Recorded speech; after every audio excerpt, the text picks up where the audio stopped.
Hello everyone, today I'm gonna show you how to make a very simple spinach artichoke puff pastry, which only requires 4 ingredients. First is the spinach and artichoke dip you can get at the store. And then the second ingredient is the puff pastry, also can easily be gotten at the store. And then feta cheese, this is optional, you don't have to, but we love it so we add it in. And then lastly, it's the egg wash, you just need 1 egg for that.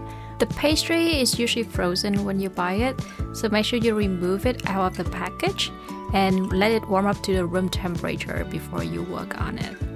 Now you're gonna use a knife to mark it, and I'm gonna divide it into 9 small pieces. It doesn't have to be perfectly even, but 9 pieces is what we're gonna use for this recipe. Now use a piece of parchment paper and put it on top of a baking pan.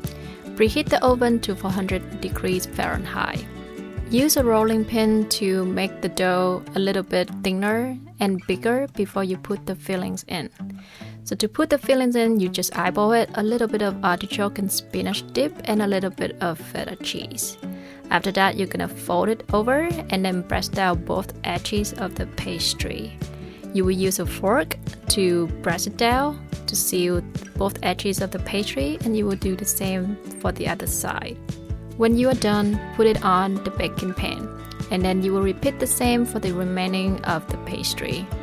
Now we're gonna use the egg wash to brush over all of the pastry just to make it have a golden brown color. Now you can put the pastry into the oven.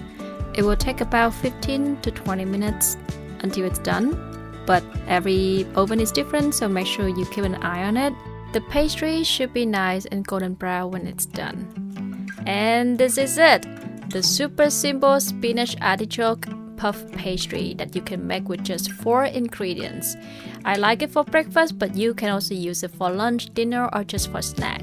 I hope you like it. Thanks so much for watching.